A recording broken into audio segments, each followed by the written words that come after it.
From WBFO and Buffalo Toronto Public Media, this is Buffalo What's Next Producers Picks, highlights of our daily discussion on race, education, and our shared humanity.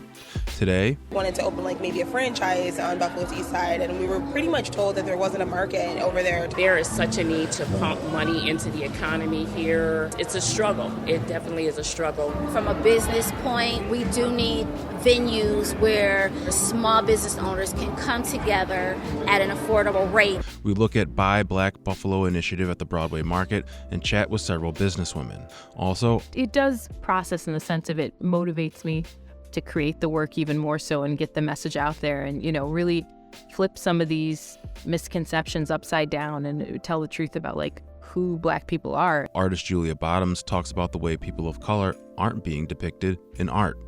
And we hear the latest on plans for a memorial to honor the victims of the top shooting. This isn't a quick process. We will take time to make sure we do it right because we only have one time to do it right. I'm Thomas O'Neill White. Thanks for joining us. We begin with a visit to the Broadway Market. Jay Moran showed up there during Black History Month to check in with 3 vendors, all a part of the Buy Black Buffalo program, sharing their plans and their passions. Buffalo What's Next begins at the Broadway Market, where every Saturday during Black History Month, vendors will be on hand as part of Buy Black Buffalo. The promotion offers incentives for shoppers, among other activities at the market. And we had a chance to speak with 3 of the small business owners. My name is Elisa Officer, and I'm one of the co-owners of Unapologetic Coffee. And you're a Canisius grad, right? Yep, we graduated, my twin sister and I, in 2010 and 12. Okay. And so you decided to start a coffee business?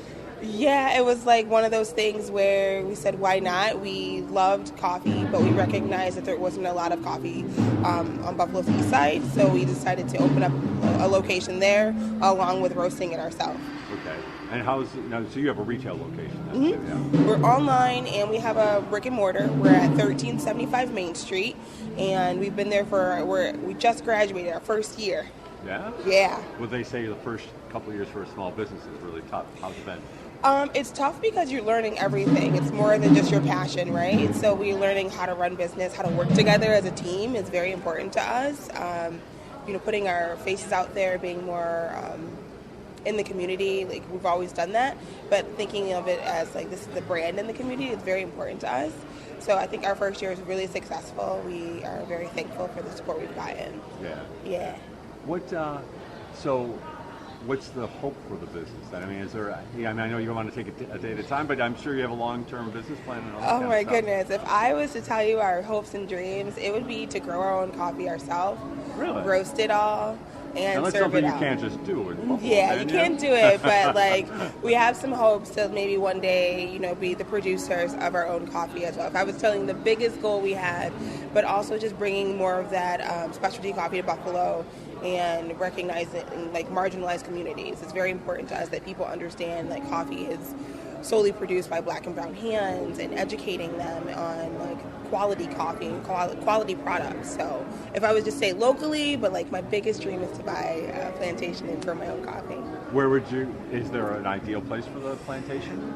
There's only about so many places in the world you can obviously have one. We were looking into certain regions in South America, maybe in the Caribbean somewhere, but we would just love it if we can have any location. Honestly, we'd be thankful for any place.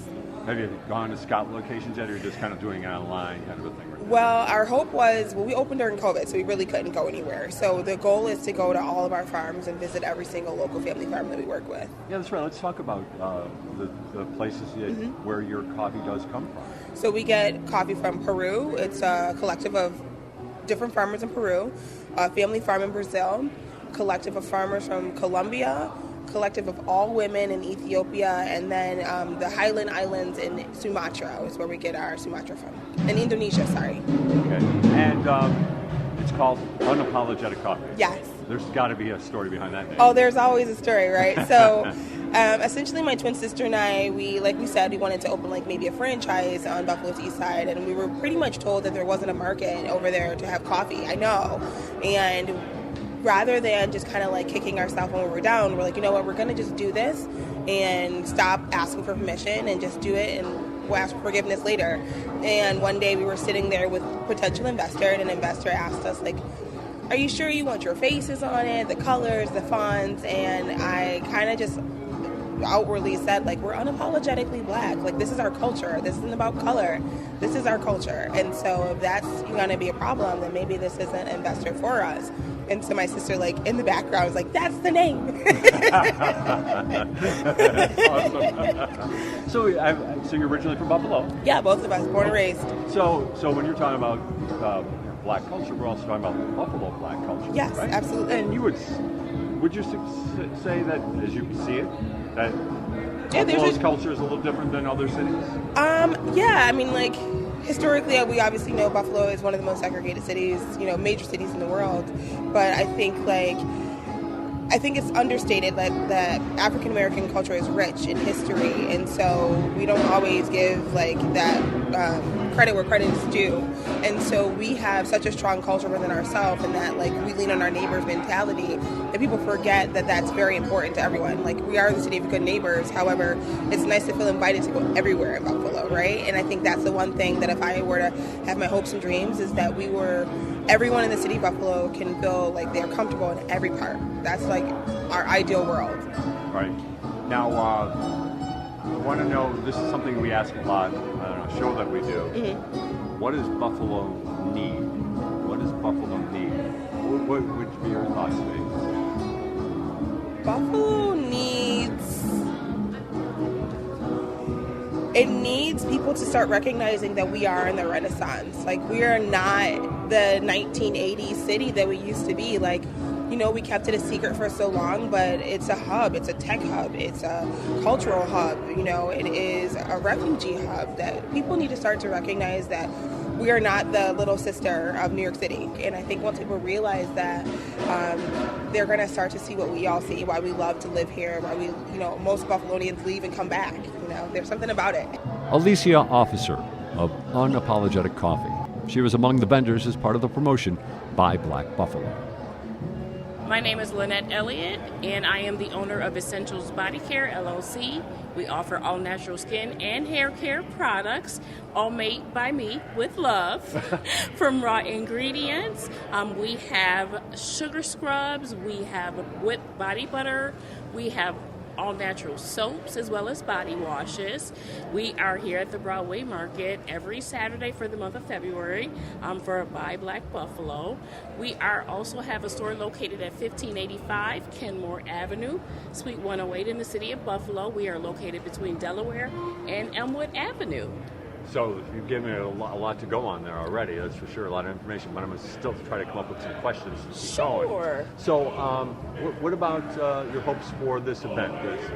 Coming here, being here at the Broadway Market on these Saturdays in February? My goal is to make the consumers in the area, in the community, aware that these businesses do exist.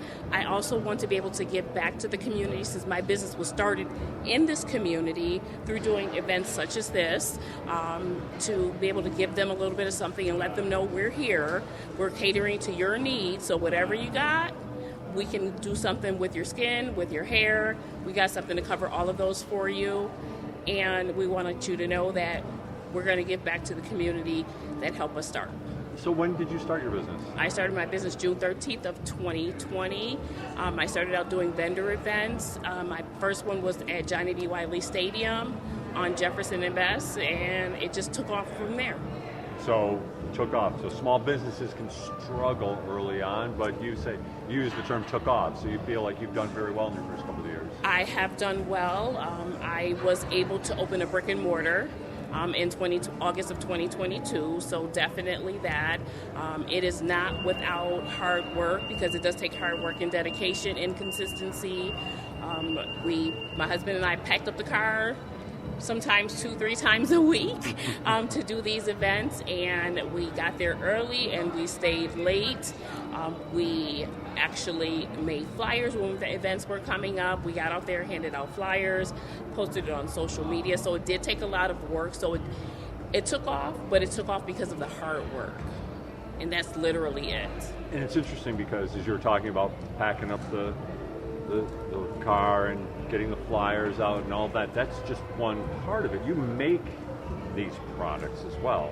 Correct. How did you get into making these products? This business actually was started as a dedication to my grandmother, who passed away from lung cancer in 2005, actually June 13th of 2005. I took it hard because she was such a big part of my life. My parents were very young when they had me, and she helped them raise me. And they lived upstairs from her for the first 5 years.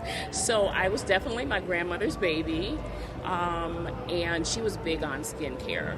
And I struggled every year on June 13th. And my husband's like, you gotta find something. Like, you can't keep doing this to yourself. It's taking a toll on you. You have to find something to celebrate her. So I prayed about it, went to sleep, got up the next morning, went on the internet, and a Groupon ad popped up for aromatherapy. Well, the ironic part about that is, like I said, she was big on skincare and taking care of your skin. I was not allowed to wear makeup, and even as an adult, I did not wear makeup around her. But also, I was the granddaughter that was in charge of buying her perfume no matter what the holiday. So, of course, aromatherapy combines those two things, skincare as well as therapeutic care through scents. So, with that inspiration, I bought a $10 mixer and a manual cheese grater from Family Dollar. Shout out to Family Dollar.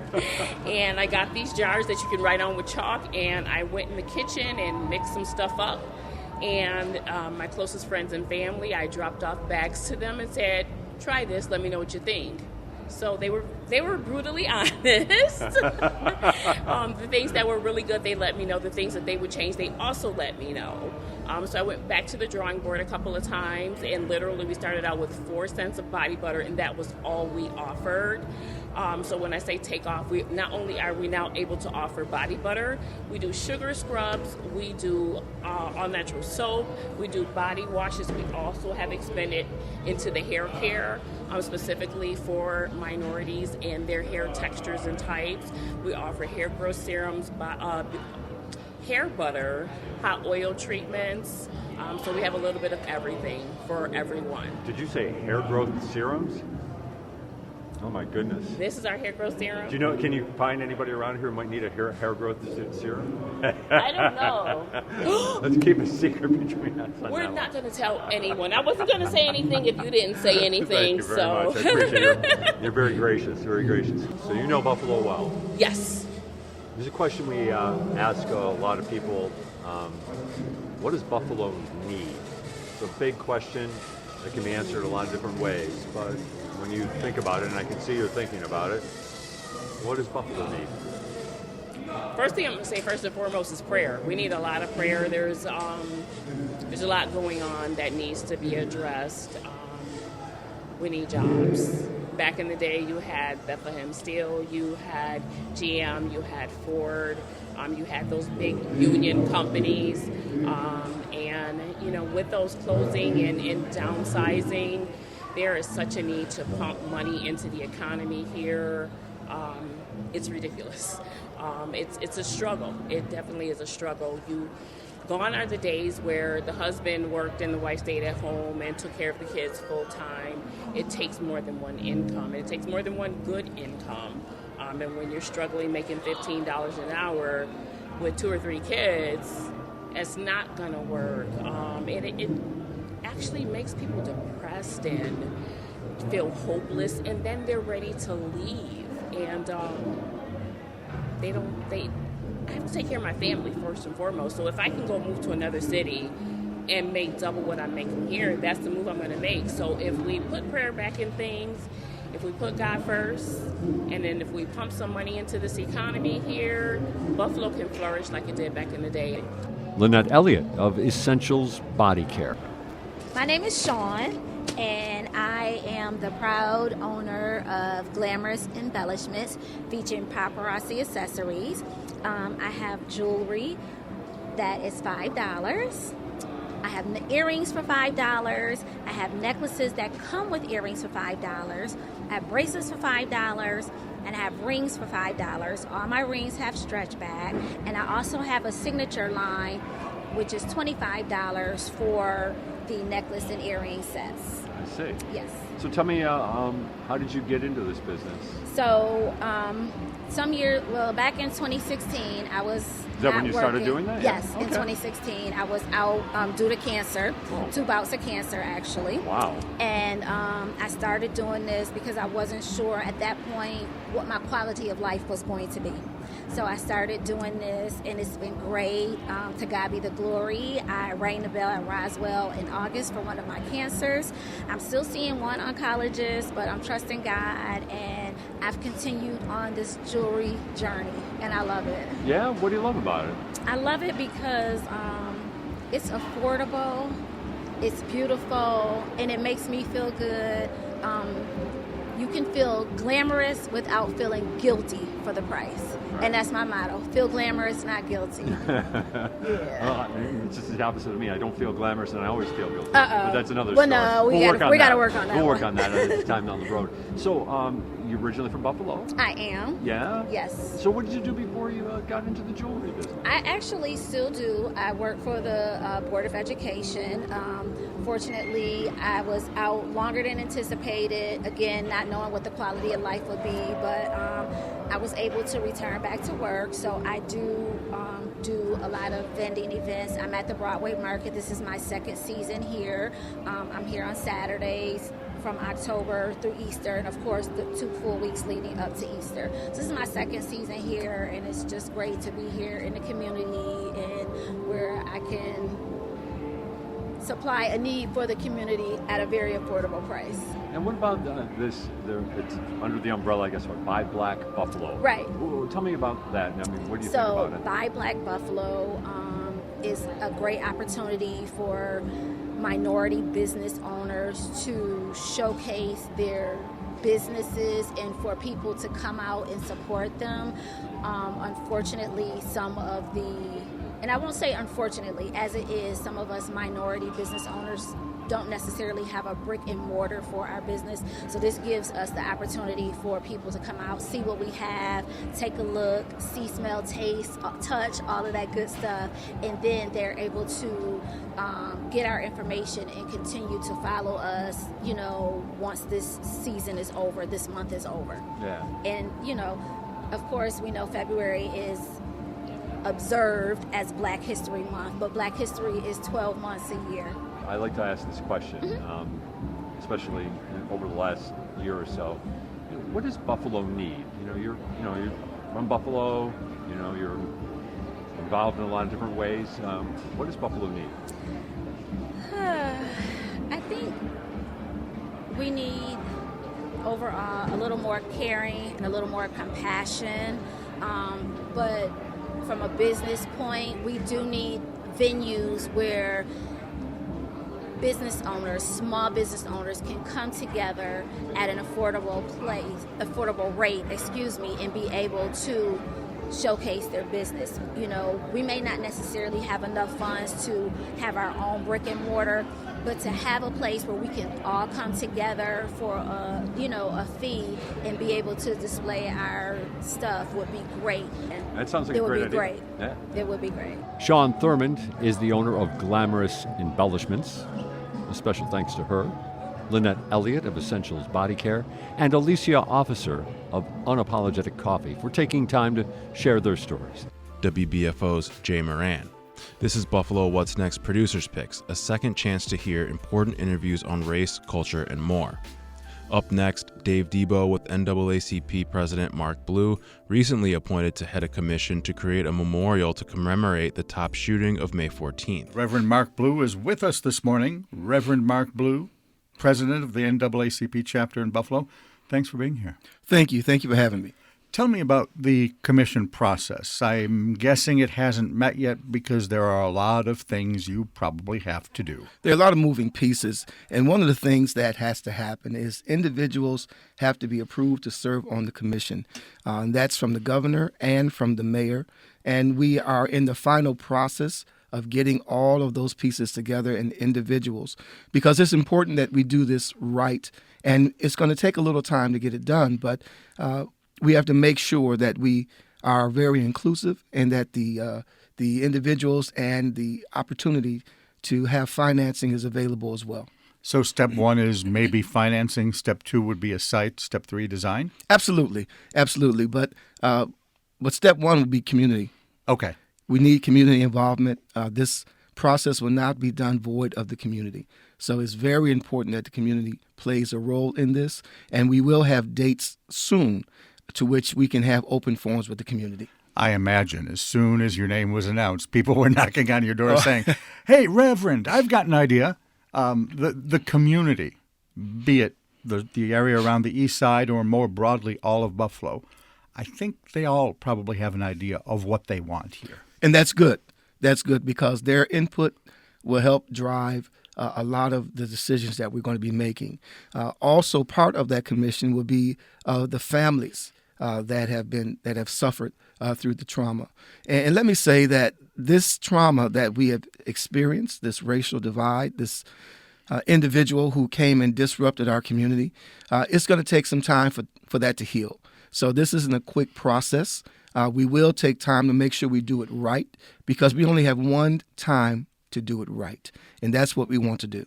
And as a result of that, as a result of the need for healing, it may not necessarily end up on the top site because for some people, that location is still tough. It's trauma. Again, reliving it over and over again. Individuals, families that have been affected still have not come to that site, come to TOPS, and they're not going to. And that's understandable because of what has taken place in their family. And it's tough. Even driving by it, the reflections of what has transpired still plays on the community, and especially the individuals that lost loved ones. I don't want to say they're competing interests, but you have to kind of synthesize two different concepts here. The idea of memorializing the victims and the idea of being reflective. In her remarks, Governor Hochul said that this has to express the message of never again. She then went on to talk a little bit about gun control and all the other societal issues. That's a balancing act because I imagine you don't want just a tombstone with a list of 10 people on it. No, we don't. I want it to be a memorial that will not only reflect the individual lives that were lost and the trauma that was there, but one that will also promote healing. And it's very important that we bring more healing to the community, not just a picture and reflection, but now I want it to be a working memorial, one that's going to be progressive and saying this has happened, and now because of this, these are things that we're going to do to help this so that never again statement can be a permanent statement. Does that mean it becomes something other than just a piece of statuary or a memorial location? What I'm asking, I guess, is if it's going to carry on in perpetuity, is it a center with programs? Is it a museum? Or is it just some sort of site to commemorate? Well, that's a good question. And that will be part of what maybe the community will have input in as well. We don't want to pigeonhole ourselves, but we want to make sure that what we do will be lasting and that the community will say, okay, I get it. I appreciate this. And they will also use it as a time of reflection, a time of healing, a time of alleviating all of some of the community woes that we're facing right now. So it can be all of that, but it's going to take form and shape based on what the community input is and also what we can afford. I'm reminded of the Supreme Court justices that go before Congress and talk about their desire to be on the court. And people ask them specific questions and they say, I can't prejudge anything. You're probably in the same situation. Absolutely. But I'm going to ask you anyway. No problem. No problem at all. Headed into this process, what do you specifically want without excluding the community, without prejudging anything? I want this monument, this memorial, this piece of artwork to be all-encompassing to where it does bring a reflection, but it also brings, as I said, a healing to the community. I want people to come and see this piece of artwork as an area where they can even bring their families to, a site to where we can just look at and see what we can do next. A reflection of what has happened in the past and an opportunity to build on our future. So we also need to curb the racism that's in here. So that will be a piece of it as well. So our children will know their past. There's a saying, if you forget your past, you're condemned to repeat it.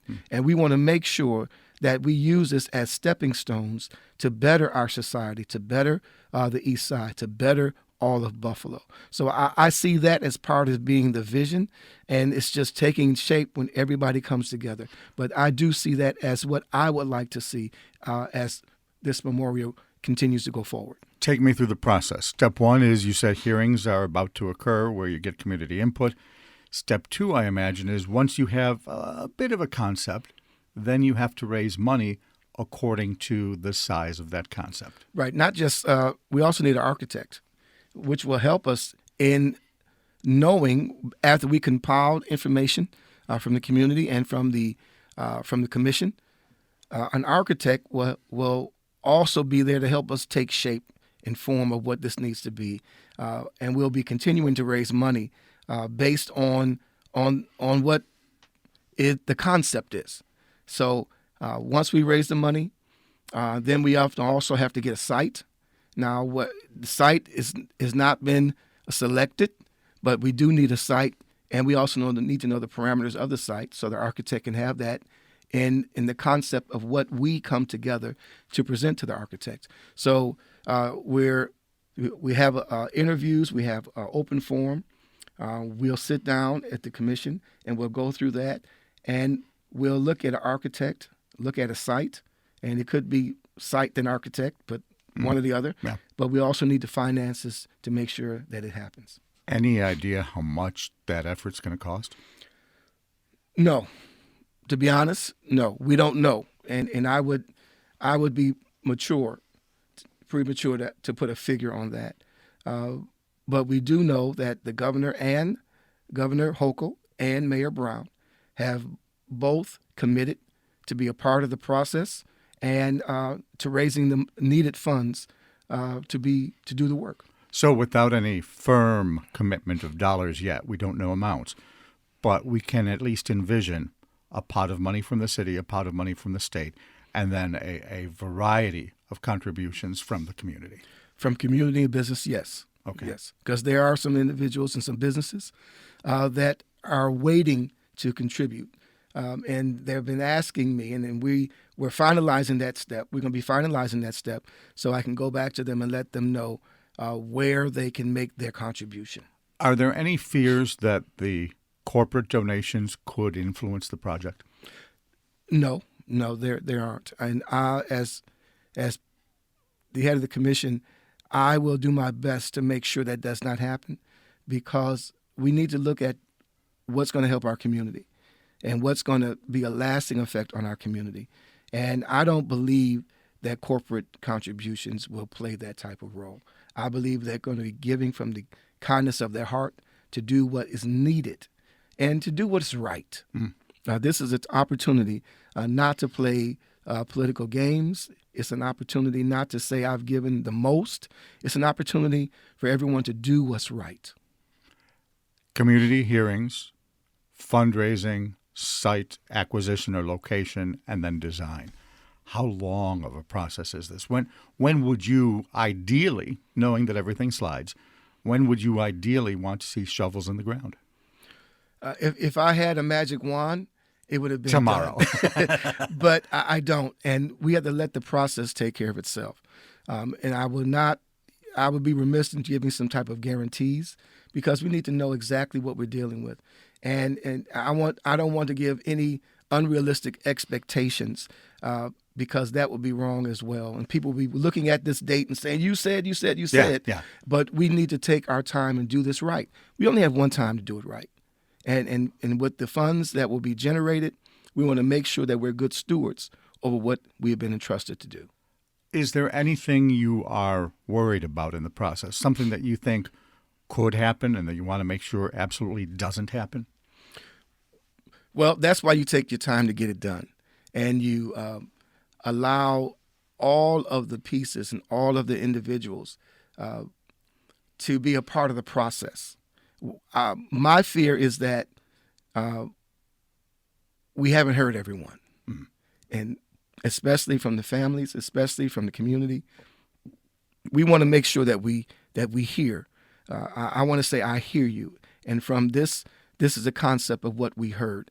And from the concept of what we heard, this is what we've envisioned and what you've been a part of envisioning to make this memorial be exactly what we need it to be.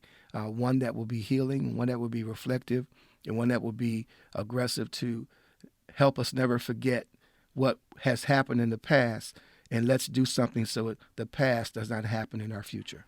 The NAACP's Mark Blue with Dave Debo. And we close the program today with artist Julia Bottoms, a Buffalo-based painter and sculptor. Her work explores themes of race, identity, and representation among people of color. She spoke about it last month with WBFO's Jay Moran. And we're on Buffalo What's Next, and with us from the Buffalo Art Studio today, Julia Bottoms, local artist who has her studio here at the Buffalo Art Studio. Julia, thanks for joining us. Thanks for having me. A real pleasure for sure, and great to actually be inside your studio here and looking at your work. I'll let you just take us through just for a little bit, because I'm sure you've had to explain this, a young artist. Tell me about your work. So how do you describe the work that I'm looking at around us right now? Well, the work is portraiture in nature, so it's always depicting people, but I like to think of it as storytelling, visual storytelling in a way. So I'm not just trying to get a likeness of a person. I'm really trying to make a statement about who they are, or, just their cultural identity, or how they fit into the bigger message of what I'm trying to put out. So in a lot of ways, I think my work is shifting from just portraiture to more kind of telling a bigger story through portraiture. And a big part of your story that you want to tell does have to do with some very pertinent issues that we talk about in this program. Right at the very top of it is race. Can you take us through that, how that has come from you, how that has emerged from you over the years? And we were talking before we went on the air about when you were a little kid, you were drawing when you were very young, but that transition from being someone who's just learning how to do something to finding ways of expressing and then seeing that expression on canvas in front of you. Yeah. I mean, I think it's been a lifetime of experience, as a Black woman. I think it can't help but work itself into the work because it's a part of who I am. And that work is an expression of who I am. Even if it is portraiture of other people, I still think of it in some ways as self-portrait because it's a piece of who I am in a way, Really? Yeah, a little bit. The story that comes out is partially me. So the collection of work in a way is also a self-portrait, even if it's somebody else. That's interesting. I've never heard that description. I mean, people say, like, when it comes to novels, especially early novels by a writer, they're almost always autobiographical to a certain extent. But I've never heard that, though, described from a person's own work. Yeah.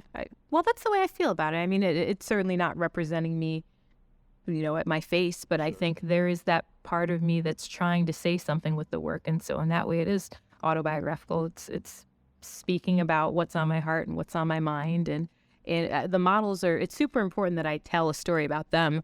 But it's also, I can't help but have a part of me in there too, And when you say models, are you necessarily doing these magnificent portraits? The model is just just a model, or is it a portrait about a person specifically, and then you have them in your studio, or is it both? It's both. Sometimes it's more about that person in particular. I think the work that I'm making right now it's definitely more of a mix this time. So now it's really bringing in more of that narrative that I'm trying to tell and sort of like working in a specific theme. And I'm still trying to infuse it with the personality of that person. Just like I can't help but put myself in there in a way, I can't help but put the personality of that model in, a reflection of the interactions that we've had, or just something beautiful about their personality, I think always works itself into the work. The last couple of years, of course, there has been so much in the news about race. Black Lives Matter here in Buffalo, of course, 5/14. How have those particular events or movements found their way into your work? Well, I think sometimes that kind of stuff really takes some time because I have to process it too. It's working through the feelings, a lot of anger about it, a lot of frustration, sadness about it, even grief. And I think sometimes that takes a while to show directly in the work, but it does process in the sense of it motivates me to create the work even more so and get the message out there and, really flip some of these misconceptions upside down and tell the truth about like who Black people are and like how diverse we are as people. We come in every different shade. We come from every different walk of life. There's no putting us in one single box. And I think when we see these terrible instances of violence and racism, it just, it discourages me, but it also makes me realize that it's so important to keep doing this work and to, do my little part in the visual arts to try to like change things. Do you find it therapeutic? Yeah, there's definitely an aspect of that to it for me. There's the frustration that comes first. I do a lot of journaling, and I think that's where the frustration kind of comes out is Verbal journaling or written. So I'll write down, just notes, things like that. Okay. Just, thoughts on things, feelings, a lot of like really loose, free form reflections. And then over time, I kind of let that refine itself. And by the time I get to working on the paintings, I think that's where it's a lot more therapeutic. And it's me just getting into like this sort of meditative place almost when I'm doing it. You've really intrigued me about this. And I guess I'm trying to see if there's a way for you to describe to me how maybe a nuance to something that we're looking right around here in your studio right now that is an extension of those notes that you're taking, those feelings that you have. I mean, can you maybe just try to describe one instance like that? Sure. I mean, well, this series that I'm working on now in the studio, you can see a lot of hand gestures. And that's a reflection of notes that I've been taking for a while now on just like representation in classical art and, the idea of religion and how, Black population, a lot of us have a very strong belief in God. I mean, some people don't, but there's certainly a portion of us that do. And I think about, when we think about Christianity, what do we think of a lot of times? We think of this very Anglo-Saxon version of Jesus, and, all these characters that are so whitewashed. And while certainly maybe they didn't look, African, they certainly looked Middle Eastern. There's the truth about who these folks are. So you don't see melanin in those representations a lot of times. And I think that that's so significant because I wonder what that does to our psychological state, to have this thing that's so close to your heart and not have any sort of representation that you ever see around these figures. So anyway, the work is kind of a reflection of that, not seeing ourselves in religion, not seeing ourselves in classical art on the walls. All of these, in my studio here, I have reference photos of a lot of classical pieces that depict different scenes from the Bible, and you can see they're all European. Right. So, so we're missing, even aside from the religion, we're missing from the classical work as well. And I think it's important that 100 years from now, that's not the case, that if, Black students walk into galleries, they see it as the norm. It's not an exception. And for me, I remember there was a painting at the Met that I saw, and this was maybe 10 years back now, I want to say. And it was such an emotional turning point for me because it was a Black figure and in classical European art. And I was like, wow, this is so unique. And I haven't seen this before in person, something like this. And that shouldn't be the case, though. It should be commonplace. We should see Black figures depicted as something other than slaves and servants. And, there should be this visual history of us and what we've done and who we are. It's interesting you should say it like that because it does reflect, at your website, you do have a couple of really, I think, strong statements in there. But one is, people of color have been trapped in someone else's narrative for too long. That's a big driving force for you. Yeah, because I think, that there's a lie in that, in the sense of like being trapped in this narrative that's fabricated around your entire identity. We weren't, I don't want to minimize slavery by any means, but I'm saying we weren't just slaves. There were other things that we've been. We're inventors, doctors, lawyers. There's amazing accomplishments, astronauts. And I feel like the thing that we constantly see is like the victimization of us. We see that in the portrayals in art a lot of times. We see that in the requests from curators. It's less about celebrating our accomplishments or just appreciating us for the beauty of how we look. I'd like to see that a lot of classical art, when you do see Black figures, they're just in the background. They're servants, or, they're like shadowy figures. And you don't see a lot of instances where it's just the person. It's just a celebration of who they are. You did say requests from curators, so that makes me curious. So you see that we're talking curators, we're talking about galleries and things along those lines. So that's still kind of the marketplace. There's that element to art that still exists. Yeah, I definitely think so. I mean, I'm fortunate in that I think that the people that I've worked with have not asked that of me. I've been really fortunate to do projects that celebrate like our accomplishments. But I see not every artist gets that. I see a lot of artists taking opportunities, because they have to a lot of times, but they're opportunities that don't necessarily focus on the good stuff. A lot of times it's stuff that's, how do I put this? I call it like trauma-centric work. Okay. And I think it's totally fine to create work about trauma if that's what the artist's desire is. I think if Black artists are constantly asked to create work about slavery and about, racism from the 60s and stuff like that, I think if that's not what they want to do, they shouldn't be forced into saying, well, this is how you're going to make it, as if you do this sort of stuff. They should be allowed to express themselves. And this younger generation coming up, now, I think they have a lot to say. And sometimes that work has nothing to do with race. And I think that they should be allowed that space if that's what they want to do. I like doing work that's about race. I think it's important and meaningful. But I think we have to think into the future again, 50, 100 years, and make sure that there's spaces for Black artists that just want to create. Maybe they want to create about botanical art. Maybe they want to create about, something completely separate from that. And I want them to have room to do that. We're talking today at the Buffalo Art Studio here at the Tri-Main Center in Buffalo, one of our hopefully final remote broadcasts that we have to do for Buffalo What's Next. And our guest is Julia Bottoms, whose studio is over here, part of the Buffalo Art Studio. Very exciting that she's going to have an exhibition coming up at the Birchfield this July. We'll look forward to that for sure as well. But I want to talk just a little bit about your background, because you are from Buffalo. Buff State was your college. How has Buffalo influenced what we've been talking about here, about how, like you said, race is a very important part of you as an artist, what you want to say as an artist at this time of your life? How has Buffalo influenced that? Well, I think my experience in Buffalo has been interesting. I've lived a little bit all over Buffalo. I was born on the east side. I moved out to the Sheridan Parkside projects. I moved out to Cheektowaga. I moved to the west side. So I've lived all over Buffalo. And I think seeing, the various parts of it has made me aware of the really great things. We were talking about that before. There's a lot of cool things happening here.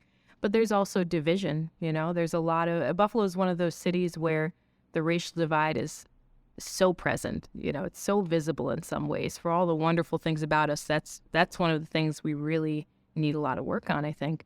And so I think also, coming from a mixed family, my dad's Greek and my mom's Black. My mom's from the South, so I think we've been dealing with race my entire life. I've seen both sides of things, the treatment when I've been out with my mixed race family, the treatment when it's been me and my mom. And it can't help but work its way into the work that you make. If you're making work that's really, I think, from your heart and about you, it works its way into that. You mentioned how that line of race exists so clearly here in Buffalo. I don't think there's any doubt about that.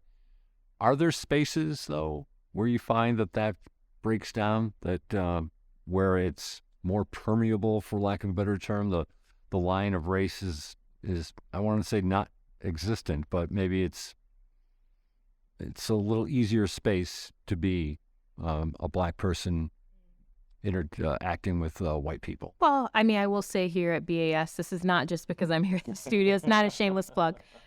I do feel like this is a space that's very welcoming of Black artists and very just open to letting you have your message and, be a creative and express the way that you want to. But, there are certainly spaces like that. And I think the spaces where you see people interacting the best are the ones where ego's been put aside, the sensitivity, to hear maybe some uncomfortable truths has been put aside. I think, when we can do that, there's room to talk.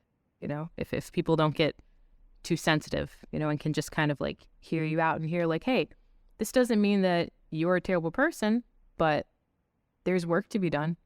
Maybe you could be doing this better. Your organization could be doing this better.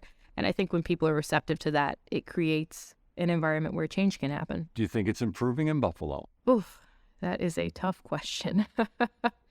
I think in some ways I'm seeing improvement. I think certainly in the arts, I feel like there's more opportunities for Black artists. I see a number of Black artists on the rise. And I think the opportunities I've been given, I'm able to also try to like work with the youth and extend opportunities. So I think in that sense, I see some improvement. But then, we have instances that set us back, and you look and you say, man, have we made improvement on a larger scale? So I think it's a really hard question to answer. In some ways, yes. In a lot of ways, no. Jillian Hainsworth, the poet, she stated very dramatically to me not long after 5/14 that, Buffalo's East Side, Buffalo's Black community is where art comes from in this community. I mean, it was an emphatic statement, one that has stayed with me. How about for what you see? Do you see a creative, artistic community here?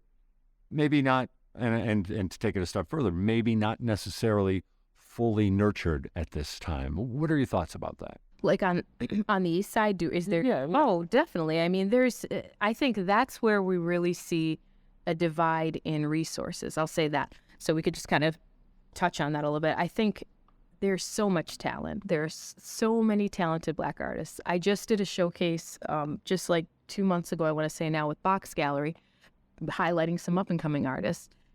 A lot of some of them were known, but some of them had never really done anything yet.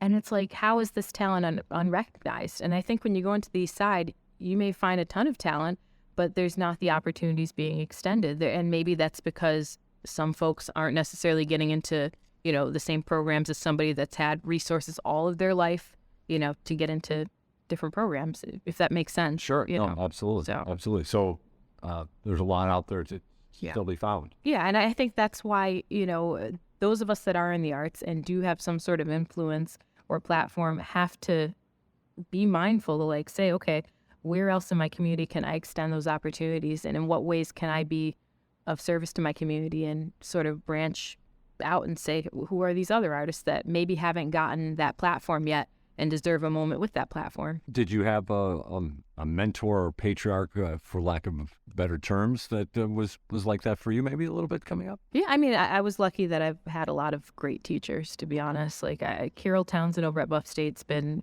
a huge, supporter and influence, taught me to write my first grants.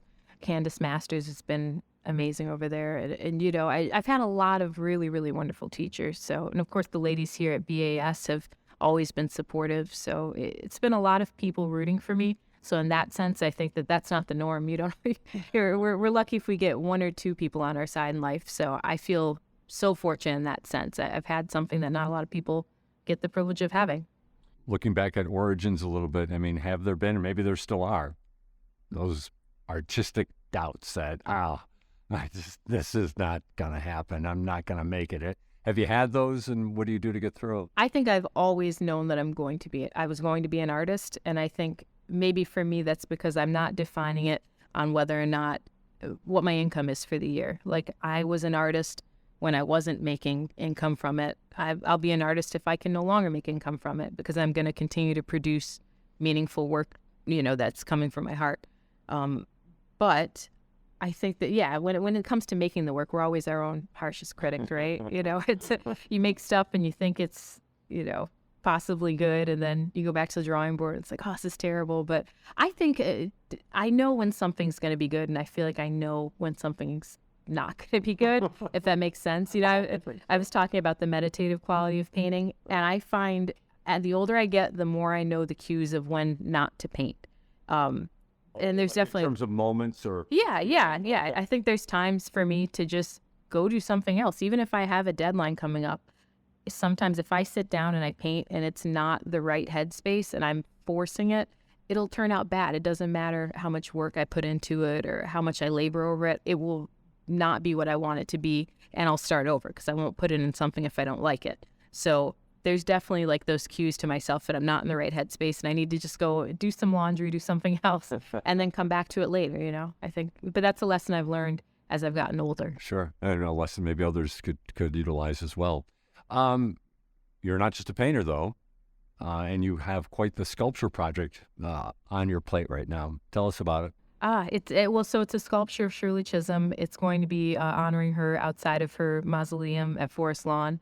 And it's just such a huge honor. Like, I'm still kind of in shock some days. I wake up, I'm like, wow, I have this amazing project. But it's great because I feel like it's really a crossover of skills. Like I had mentioned before, that I'm working in 2D with my paintings, but there's something about understanding depth that translates really well for sculpture.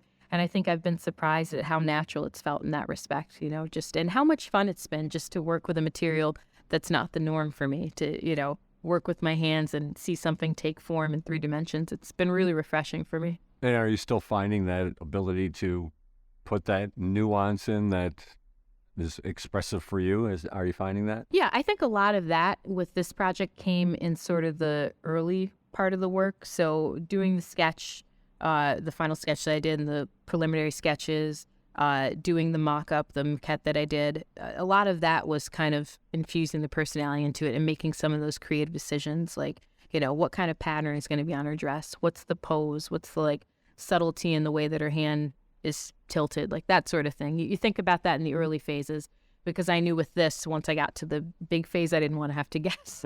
Right. Yeah. Right.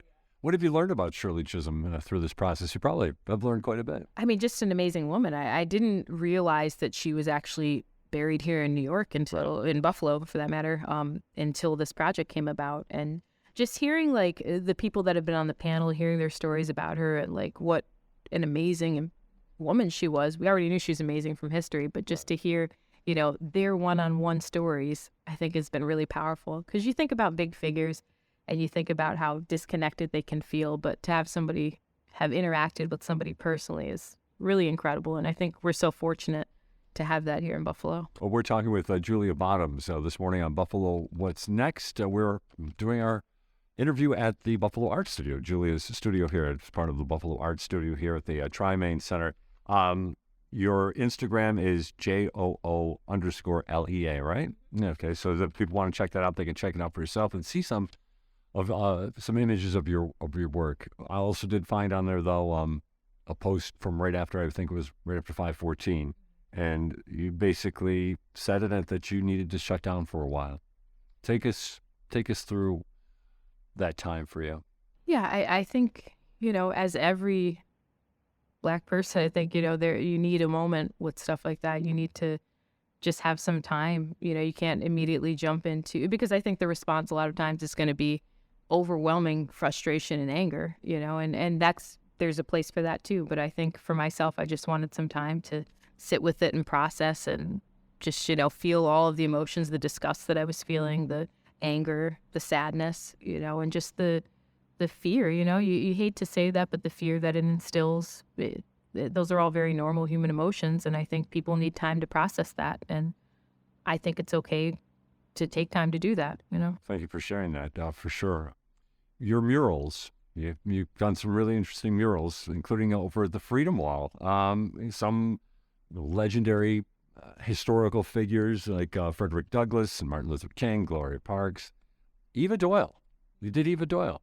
Were you doing it from a picture, or did you have her in front of you when you're doing some of the work when you're? I did it from a picture, but it was great because Miss Doyle stopped by all the time. So it was, yeah.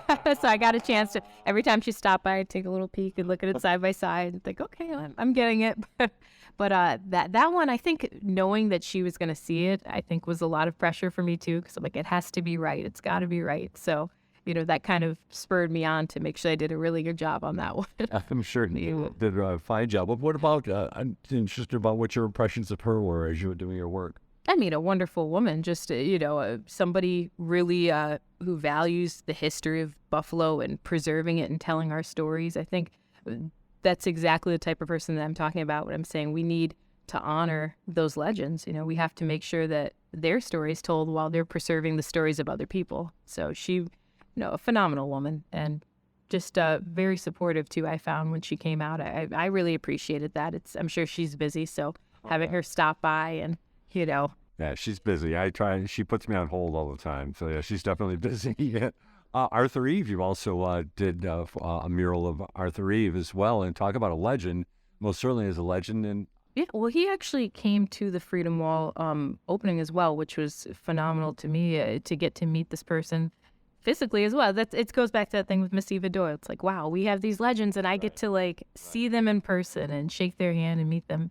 So I think the thing that stood out the most to me about him was seeing the way people flocked to him at the opening and the impact that he had, because there were people, just surrounding him, and people with gratitude, people, thank you for everything you've done. And to me, that's such a beautiful thing to know that people were still honoring him for the work that he did, because the work that he did still echoes today. It's important and relevant to us today. So You've also done murals outside the city of Buffalo. Cincinnati, is that? Did I see that? Yeah, the Mamie Smith mural I did there. So that was pretty cool one, because that worked with students. So they actually got up on the scaffolding, and I worked with them as well. But a lot of it was their actually putting the paint on the wall. So that was pretty cool to me to see them, learning on the job, and just how talented they were. Students always amaze me with what they're capable of. I wish I had the talent that a lot of them have when I was at that age. I had the interest, but not always necessarily that technical ability. And I don't know if it's because kids have access to the internet now and all of these, masterclass tutorials right at their fingertips, but I think they take full advantage of it, which is really a great thing to see. As we are winding down here, one of the questions we do like to ask our guests on this show, because it's called Buffalo What's Next, what does Buffalo need? I think the first thing is Buffalo needs, maybe, how do I phrase it? Stewardship of its resources. Better stewardship in some ways. I think that we have so much here. We're not a poor place. We have a lot of resources. We have a lot of things that we could offer to one another. And I think if we could really take time to think about what each of us has, whether you're an executive, at a bank or something, or if you're, a person like me who's just an artist, I think we need to each think about what we have to contribute and how we can invest that in the betterment of the Buffalo community. And within our own individual communities, we have to think about the stewardship of what we have and how do we distribute that in a way that's, helpful to one another. Artist Julia Bottoms.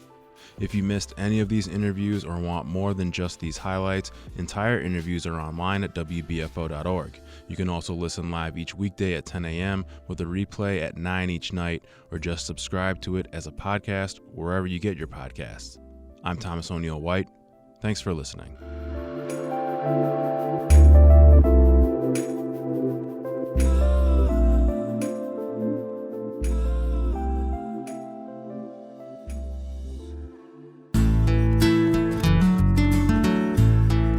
This is WBFO News History Bite, bringing you a peek into significant historical events for the listening area from the week of March 20th through March 26th. I'm your host and WBFO News Program Director, Tom Barrich. March 21st, 1910, the very first aviation club in the U.S. started as the Aero Club of Buffalo.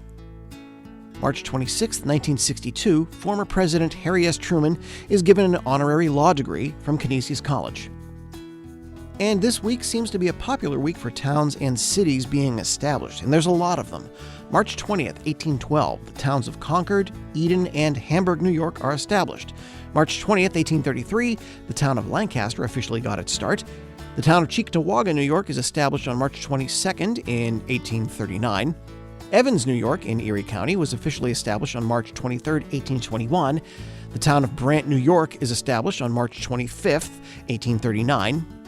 And on March 26, 1829, the town of Lockport, New York is officially incorporated as a village. You've been listening to WBFO History Bite. Discover more stories about Buffalo's past on the Buffalo History Museum's website. Learn more